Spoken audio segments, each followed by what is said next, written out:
se s'du të vazhdoj, sepse kjo pastaj quhet njerëzore. Unë me Evelin kam një marrëdhënie politike shumë interesante. Unë i kam dhënë tesën me Partisë Socialiste në sy të gjithëve në Kongres. Ju e keni bërë antar? Po. Sepse Cilin vit është bërë antar? Në mos gaboj.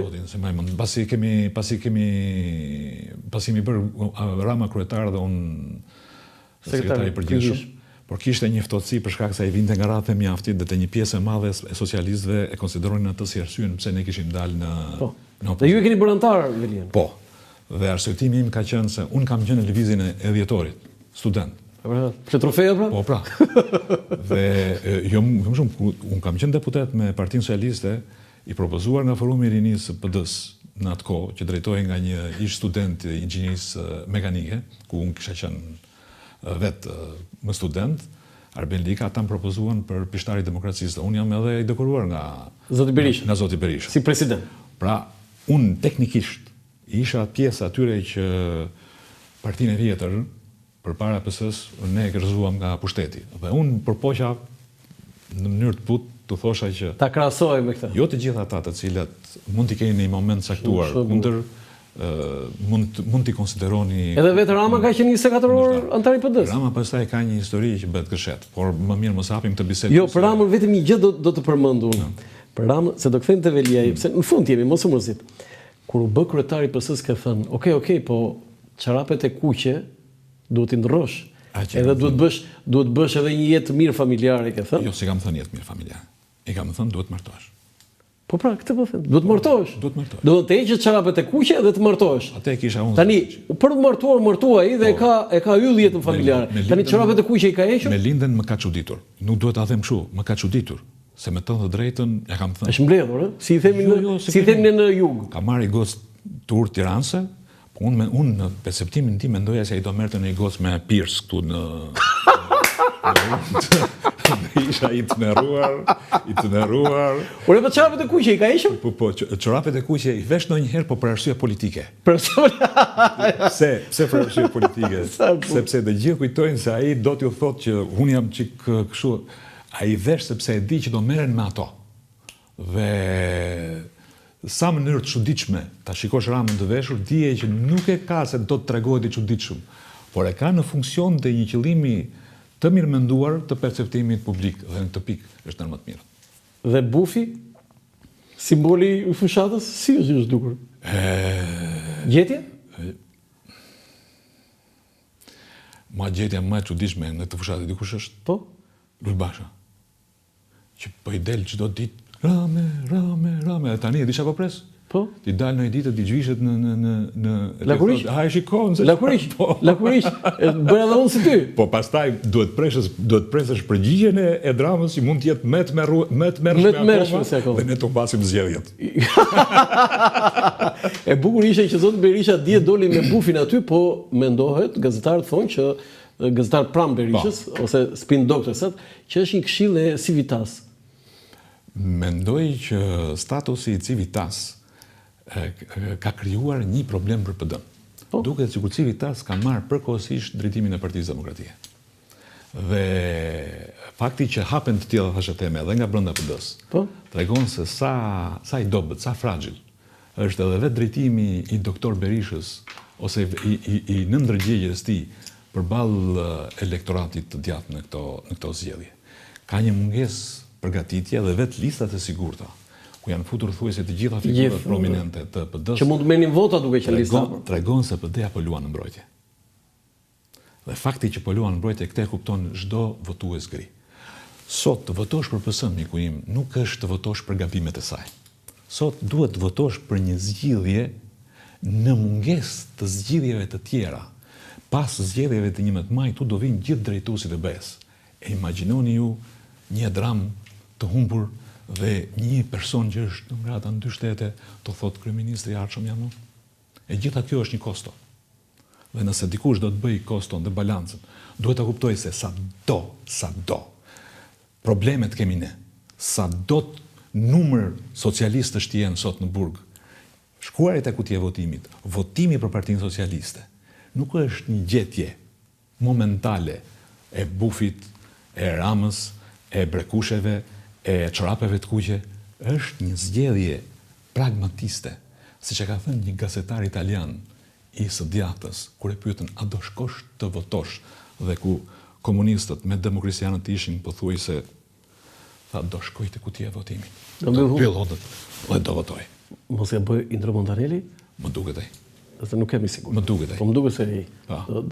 Dhe unë mendoj se shumë pa kënaqur, shumë njerëz të grisë, shumë njerëz që duhet t'i japin një mesazh opozitës, që ju duhet ndryshoni, nuk duhet ta vazhdoni më këtë rrugë, nuk vazhdohet më kështu.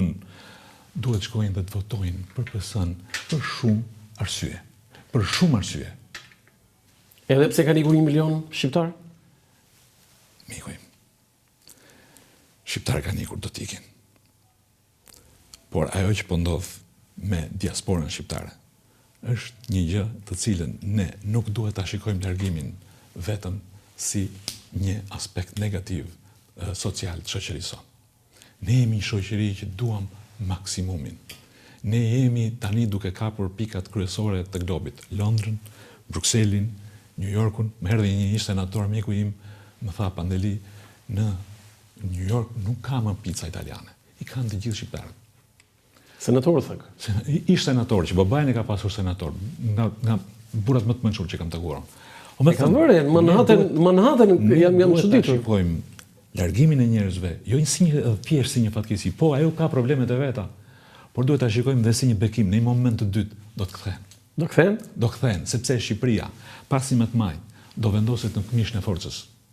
Djali juaj studion jashtë? Ka punuar rreth 9 deri në 10 vjet në Kombet e Bashkuara me aplikimet e veta. Po?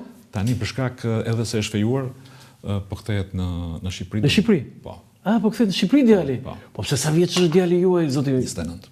Ç'a thua mo? Po. Unë thosha, kur ishit kryeministri ishte aq i vogël që ne mundoheshim të kapnim një foto, një cep i kështu aty te zyra juaj. Ja që jeta ikën si tren shpejt. 29 vjeç djali? Po. Mashallah, më bëhet shumë qefi. Për çfarë ka studiuar? Tani ai po aplikon për doktoraturë për inteligjencën artificiale. Marka Rama aty në stafin e vet, se ai ka qef këtë. Ti me do se unë këtë po e them, në qoftë se do ishte, do t'ja bëja një telefonat Ramës, po nuk e kam. Ai do të çaj si gjithë bashkëpunëtarët e vet. Dardhën pemë, domethënë. Do të çaj sipas të gjithë rregullave. Tani jemi në fund, zoti Majko, ju e përmendët zotin Veliaj, e pas keni futur ju në Partinë Socialiste, po mendoni se karriera politike e tij mbaroi? Nuk duhet të jap të përgjigje. Është herë parë në gjithë karrierën tuaj politike që artikuloni që nuk duhet të jap të përgjigje. Po dhe për kushtet dhe për rrethanat. Të vjen keq? Po pikërisht më vjen keq. Sa e ka fëmijën sot? Unë ju thash që kam 29. Sa e ka Erion Veliaj? 5 vjeç. A mendoni se përveç asaj që ka spaku, e kanë sulmuar edhe nga brenda Partisë Socialiste zotin Veliaj që të jetë aty? Kjo pastaj është për librat e tua të ardhshëm që do të shkruash për Partinë Socialiste dhe politikën shqiptare. Ne tani jemi në fushat. E kuptova. Dhe diskutojmë, shikoj pak, diskutojmë numrin 5. Numrin 5. Unë po e mendoj. Unë po e mendoj. Atëherë intervista ime s'ka qenë nga që kot. Dhe e fundit fare, në SPAK dhe në Qeli është edhe bashkëpunëtori juaj dhe miku juaj dikush Ilir Meta. E para një si e përjetuat momentin që arrestuan. Shumë keq. Po ç'ishte ajo? Si mund të arrestohet presidenti dhe kryeministri ashtu? Mos më pyet. Jo, të pyet sepse kisha Shefqet Muçin, ministrin e drejtësisë të vjetër në 1992, dy fjalë tha: i turpshëm dhe i frikshëm. Pajtoni me këtë? I frikshëm, po. I turpshëm.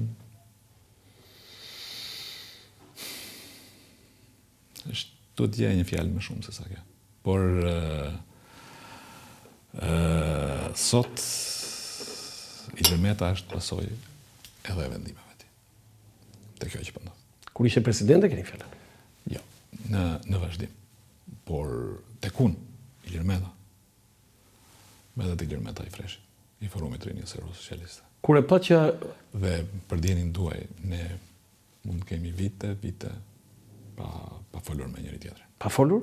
Po, pa folur. S'na ka rastisur të... Jo, edhe mund të ketë rastisur, po... Me Monikën kam folur se ishim bashkë në Washington dhe nëse do më pyesni, ka një ndarje, miku im, në gjithë të histori. Ju dhëmbi dhe divorci tyre? Ka një ngjarje, ka gjëra të cilat ti duhet i ndjesh si njeri, dhe ky është shpesh edhe mërzia që kam brenda vetes, sepse ka gjëra që unë duhet i ndjej si njeri dhe ka gjëra që unë nuk duhet i ndjej si politikan. Mirë, po ja që ato të ndetrohen shkretat dhe ti duhet posh mbi të gjitha që je kyçi. Jo, momenti kur e pat që po arrestoi, a ju kujtua momenti që Ilir Meta ju tradhtoi kur ishte zëvendës kryeminist? Kam qelluar me drejtues policisë. Ma kanë thënë që është e xhiruar, sepse unë kam qenë shumë i ashpër. Unë kam reaguar për arrestimin e Sali Berishës, kur Ilir Meta ka qenë kryeminist. Në vitin 2002. Që fal eksperiencës dhe profesionalizmit të rojeve të gardës së Sali Berishës, aty nuk ka ndodhur incident dhe do të ishte një incident që do ndodhte më 28 nëntor. Do përkujtoje në çdo 28 nëntor. E më mend shumë. Unë kam qenë duke festuar me shqiptar në Janin 28 nëntor. 28 nëntor. Dhe kur më kanë marrë në telefon, kam udhëtuar gjithë natën, kam marrë në Shqipëri dhe kam dhënë konferencë shtypi me 2-3 media për ta kundërshtuar atë 28 nëntor vitit 2000. Kam folur edhe me ministrin e brendshëm të asaj kohe, Ilir Gjonin.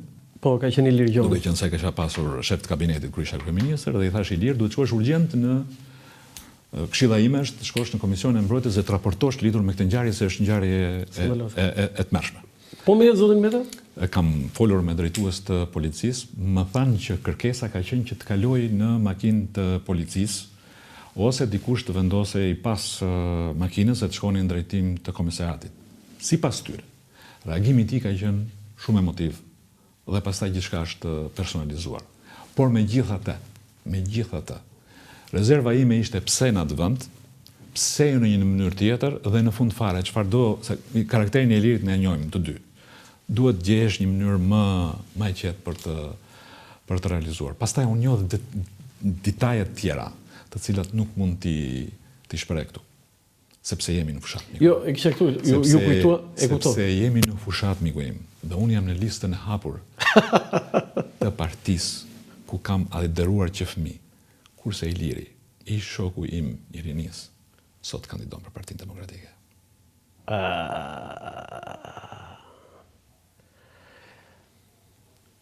Keni bërë dhe ju socialistët aleancë me Partinë Demokratike. S'ka bërë vetëm Ilir Meta. Në 2017 bashkë ishit.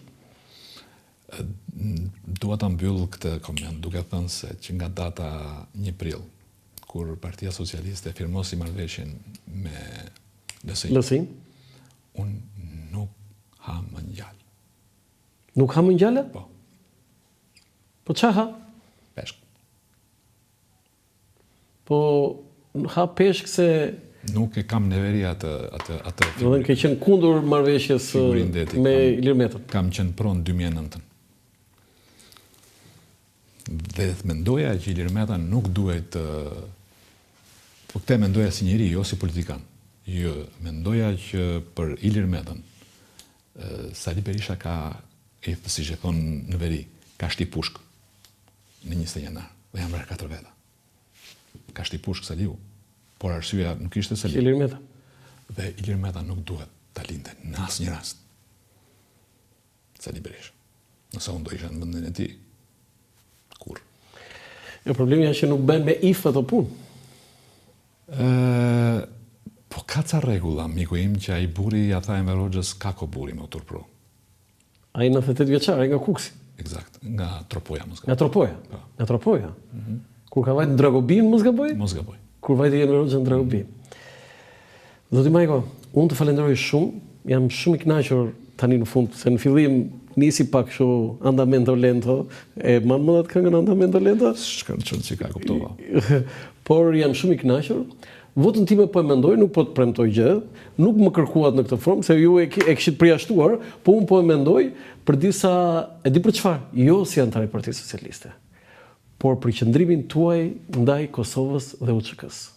Do të thënë më emocionuat për ato fjalë aq të mira që keni thënë për Hashim Thaçin, për Kosovën Dhe kur unë në memorie kujtoj kontributin tuaj si kryeministër në vitin 99, ajo është gjë më e bukur që keni bërë në karrierë. Çfarë do të bëni ju?